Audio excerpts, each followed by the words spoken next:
ఎటువంటి అనుమానం లేదు. రైట్. శ్రీనివాసరావు గారు ఏం చెప్తారు? ఈరోజు చూసాం కదా, ఆంజనేయ రెడ్డి గారు మాట్లాడింది కూడా అంత పెద్ద సీరియస్గా తీసుకోవాల్సిన అవసరం లేదనే విధంగా కామెంట్ చేశారు. రాయపాటి అన్న గారు కూడా అదే అన్నారు. అక్కడ నుంచి ఒకటి మాట్లాడితే ఇక్కడ నుంచి 4 మాట్లాడాల్సి వస్తుందండి. ఏంటి ఇది సీరియస్గా తీసుకోవాల్సిన అవసరం లేదా, లేక ఖచ్చితంగా లోకేష్ను డిప్యూటీ సీఎం చేయాల్సిన అవసరం ఉందంటారా?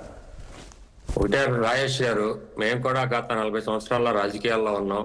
తెలుగుదేశం పార్టీ స్థాపించి 40 సంవత్సరాల నుంచి ఎన్నో సంక్షేమాలను ఎదుర్కొంది, ఎన్నో ప్రతిపక్షంగా ఉన్నాం, అధికారంలో ఉన్నాం.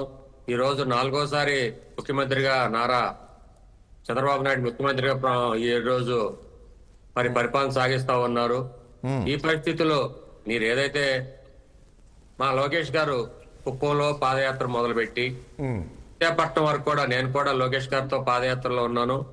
ఎన్నో మంది ప్రజలు, ఎంతో మంది ఆ రోజుల్లో జగన్మోహన్ రెడ్డి గారి పరిపాలన భయపడి, ఎన్నో కేసులు భయపడి ఇళ్లలోంచి బయటకు కూడా రాలేకపోతే కనీసం ఆయన ఒక ధైర్యంగా కార్యకర్తలకు నేనున్నాను, నేను భరోసా అందిస్తాను, ఏదైతే నా కార్యకర్తల మీద పెట్టినటువంటి అక్రమ కేసులు, అట్లాగే ఆయన ఒక పార్టీ సానుభూతిగా ఉన్నటువంటి వ్యాపారస్తుల మీద అనేక రకాల మీద ఏ విధంగా ఒత్తిడికి గురి చేశారనేది కూడా ఈ రాష్ట్రంలో ఉన్న ప్రజలందరూ కూడా తెలుసు. ఏదేమైనప్పుడు కూడా భయపడకుండా మరి ఆయన కుప్పంలో పాదయాత్ర మొదలుపెట్టి విశాఖపట్నం వరకు ముగించే వరకు కూడా ప్రజల్లో ఉండి ప్రజలకు ఒక ధైర్యాన్ని కల్పించినటువంటి ఏకైక వ్యక్తి నారా లోకేష్ గారు.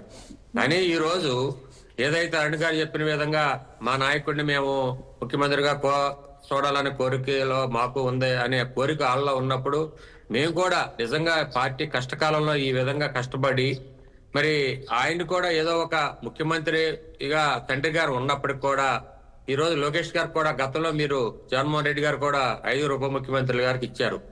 ఈ రోజు ఏదో దాంట్లో ఈ రోజు 2వ ఉప ముఖ్యమంత్రి లోకేష్ గారు కూడా ఇవ్వచ్చు అనే కొన్ని నిదానంతో వీళ్ళు అడుగుతున్నారు అనేది అభిప్రాయం నేను అడుగుతా ఉన్నాను. ఏమైనప్పుడు కూడా ఈ రోజు పవన్ కళ్యాణ్ గారు కూడా మీద ఉన్నటువంటి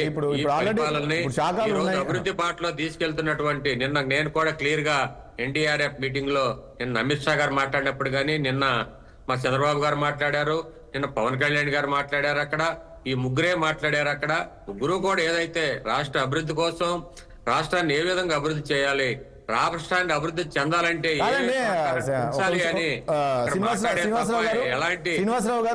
శ్రీనివాసరావు గారు ఇక్కడ వైసీపీ నుంచి ఒక డిమాండ్, ఒక విషయం కామెంట్ చేస్తున్నారండి. చాలా రోజుల నుంచి కూడా లోకేష్ కి పవన్ కళ్యాణ్ పడట్లేదు, సో ఈ రకంగా ఏదో రకంగా ఇట్లా చెప్పేస్తున్నారు. ఈ రోజు మోడీ గారికి చంద్రబాబు గారికి పడట్లేదని చెప్పుకోవచ్చు. ఈ రోజు ఏదైతే పవన్ కళ్యాణ్ గారికి చంద్రబాబు గారికి పడట్లేదని చెప్పుకోవచ్చు, చెప్పుకుంటారు వేరు. ఈ రోజు ఏదైనా ఎందుకంటే ఈ రోజు 164 మంది సభ్యులతో ఈ రోజు పరిపాలన ప్రజలందరూ కూడా రాష్ట్రం వెంటిలేటర్ మీద ఉన్న రాష్ట్రాన్ని అభివృద్ధి చేయమని ముగ్గురు చేతుల్లో ప్రజలైతే పెట్టారు.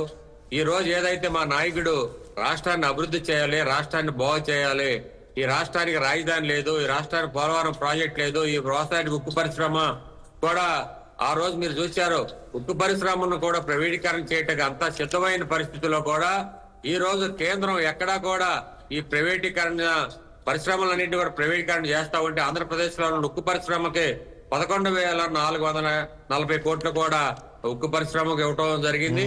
ఏదైతే ఈ రాష్ట్రాన్ని దృష్టిలో పెట్టుకుని